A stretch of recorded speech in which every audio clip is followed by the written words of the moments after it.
First you had big floods, washed away a lot of houses and farmland. And then in 2009 there was a powerful earthquake. Now Bhutan hadn't had a lot of disasters, and some people said the deities must be angry. They said, it's our women.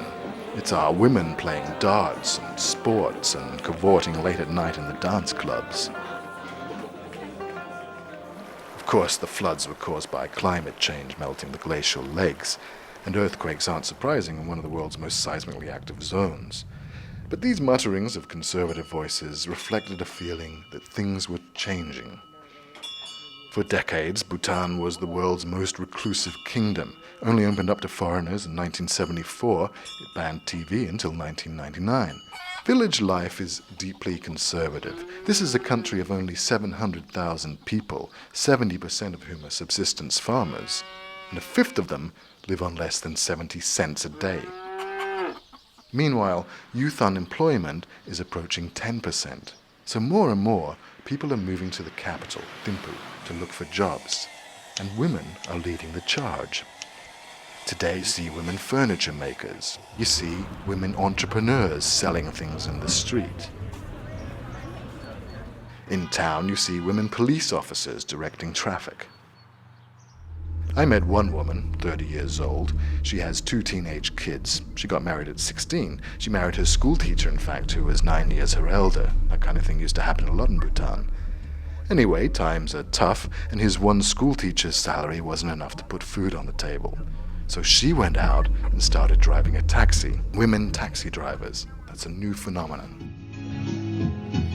So are the dance clubs. These places have come to symbolize a clash between old and new. If you're against them, you see girls of ill repute who may or may not moonlight as prostitutes. I went to one club. What I found was a social enterprise. All the staff, except for the dancers, were disabled.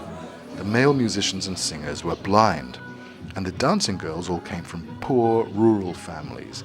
They get food, lodging, a small wage. They get lessons not only in dancing, but also in embroidery, in other words, life skills. After years of absolute monarchy, Bhutan is getting to grips with democracy. First elections were in 2008. The country has one female governor, and out of more than 2,100 elected representatives, only 4% are women. That may change when people go to the polls next year. But some things never change. All over the country you see women bringing in the rice harvest under the October sun. Archery is Bhutan's national sport, and some of the best archers are women. Then there are the Buddhist nuns. It's a life of sacrifice and discipline. It's getting up at 4 in the morning, sitting on hardwood in the cold air, chanting. At the Buddhist temples, you see people turning those enormous prayer wheels. They're filled with thousands of prayers. You turn the wheel and you get the benefit of thousands of prayers all at once.